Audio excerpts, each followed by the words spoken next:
our time and interest over the last month or so.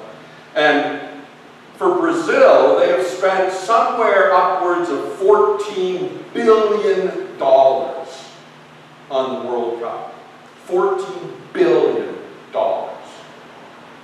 And yet they still have people within their nation who live in poverty. They still have barrios that don't have proper sanitation or proper electricity or health care or anything like that. So is that moral? Is it moral that we allow such things to take place? Is it moral that I watch the games and enjoy them, knowing that truth?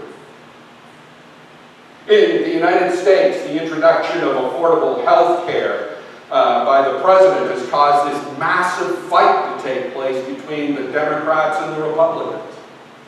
Is it a political issue, or is it a moral issue?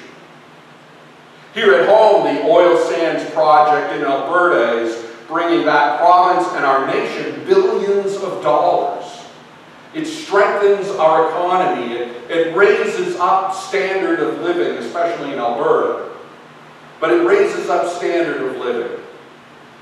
Makes life better for people.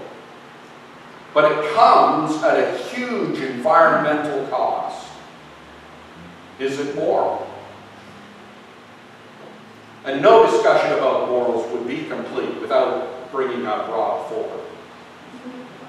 I applaud his efforts at rehab, I really do. And I truly do hope that he's turned his life around. But is it moral for a politician who has abused drugs and been outwardly used intimidation for political gain, lied to people, been outwardly racist and homophobic, to remain in power?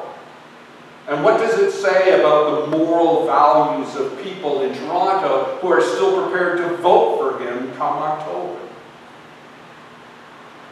Now, people may say that one of the reasons we have this moral crisis taking place right now, these moral debates going on, is because we've allowed society to get away from its moral center.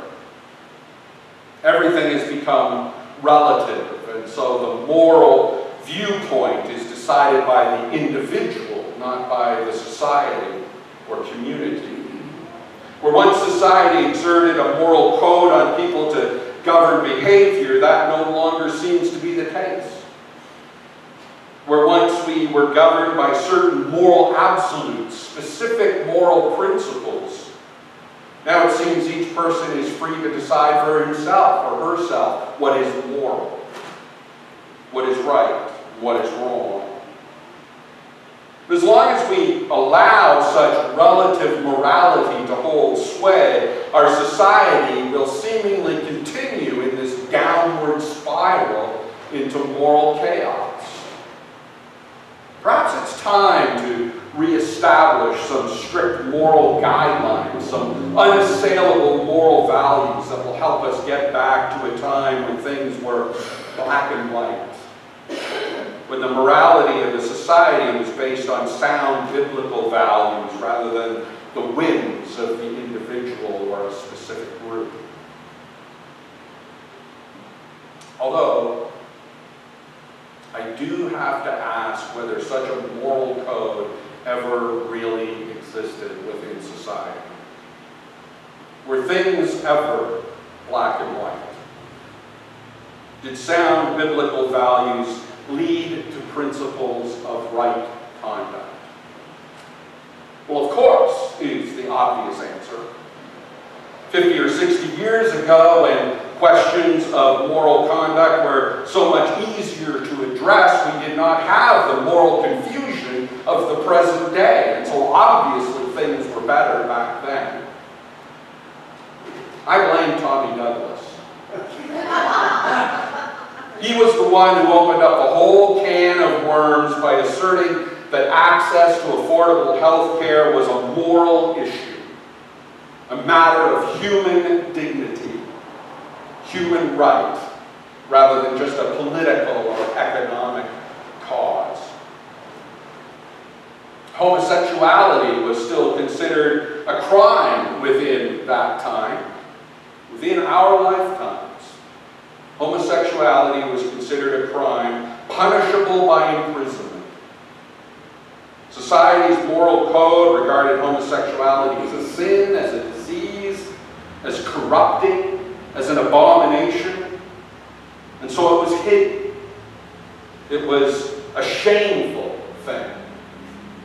No one spoke about their gay uncle. He was a committed bachelor, they said. And so any debate over gay marriage would be entirely impossible.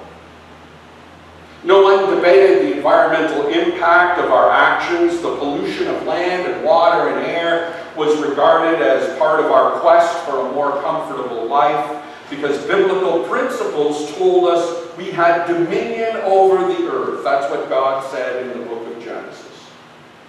We had been called by God to subdue the earth to our purposes. So we were morally justified in whatever we did to the environment, as long as it was to our benefit. Our past moralities did not prevent us from abusing women, exploiting developing nations, robbing First Nations people of their land and their culture, treating those of different cultures as inferior or undeserving, disregarding the poor because they were thought to be lazy. It's not a matter that the society has lost its moral compass, its moral center. It is that the moral code we live by is not so simple. It is not black and white, and it never has been. To be absolutely honest with you, I think our moral struggle in the present day is an excellent thing. It is a good thing that we have this struggle going on, because it means we are actually addressing the issues and concerns and moral questions that we have avoided or swept aside or hidden for generations.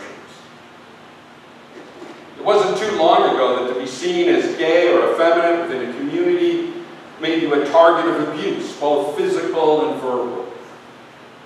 But our society has progressed to the point where we no longer see a person's sexual identity as criminal. People are openly gay and celebrating it, as we witnessed in the Toronto World Pride Day back in June. For the first time in history, gay people do not need to sneak around, fearful of being caught, being exposed, held up to ridicule, being beaten or killed simply for who they are. Should gay people be allowed to marry? The only reason we can have that debate is because we are actually recognizing the humanity and the dignity of the gay person. In the States and in other countries, affordable health care is provoking powerful debate because people recognize the immorality of so many within the nation being impoverished by health care.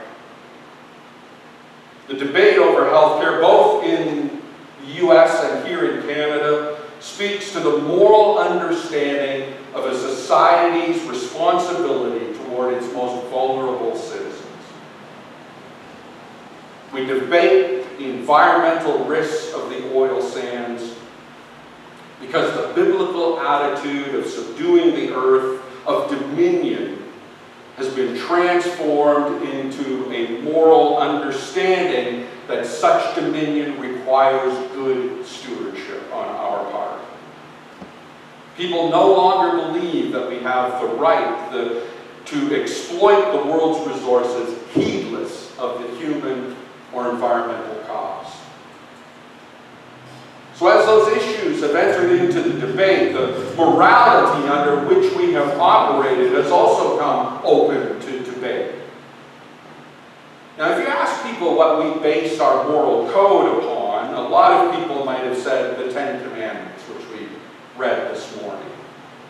They are clear, they're unequivocal, they're black and white. Do not kill, do not steal, do not lie, do not break trust. Of course, no one even today in this more open moral atmosphere would suggest that those were bad things. Murder is still murder. Stealing is still wrong. Lying is inappropriate. But I wonder if a more useful guiding principle for the present day might be the Beatitudes instead of the Ten Commandments. The Beatitudes invite us to understand that our moral strength is found in our compassion and in our justice above all else. To be moral is to base our decisions, our actions, our attitudes on what is right, on what is just, on what is fair for all people, over what is legal or customary or traditional. What if we based our moral choices on our hunger and thirst for righteousness? What if our moral choices were informed by our desire to be merciful above all else? What if our ethics were defined by the commitment to be peacemakers? When Jesus shared the Sermon on the Mount, of which the Beatitudes that we read this morning are the opening lines, he was inviting us to see our moral code, our ethical principles in a new way. He was, in essence, asking us, inviting us to base our life choices, our moral choices, on our humanity, on our spirits of grace and mercy and justice. Jesus still called for people to follow the commandments, but rather than regarding them as the religious leaders of his time did, as black and white, as legalistic, and as limiting, he called for us to see within the commandments the spirit of dignity and respect for all humanity which marked his ministry. And the remainder of the Sermon on the Mount, which we find in chapters 5, 6, and 7 of Matthew, all focus on that moral code based on promoting our spirit of compassion, our spirit of humanity. When we read it, we also read things like, so when you are offering your gift at the altar, if you remember that your brother or sister has something against you, leave your gift there before the altar and go. First be reconciled to your brother or sister, and then come and offer your gift. You've heard that it was said, an eye for an eye and a tooth for a tooth. But I say to you, do not resist an evildoer. But if anyone strikes you on the right cheek, turn the other also. You've heard that it was said, you shall love your neighbor and hate your enemy. But I say to you, love your enemies and pray for those who persecute. Do not judge so that you may not be judged. For with the judgment you make, you will be judged, and the measure you give will be the measure you get. In everything you do, do to others as you would have them do to you. For this is the law and the prophets. A moral code based on the Beatitudes, based on the principles of the Sermon on the Mount, invite us, empower us to craft a society that has the courage to face up to and address the moral issues within our society that speak to the deepest needs and dignity of the human spirit. Our true moral code is based on how we defend one another, how we support one another, how we encourage one another, how we care for one another, how we lift up one another, especially those who are weakest, those who are most vulnerable within our society. And yes, that even includes Rob Ford. So what is the church's role in this?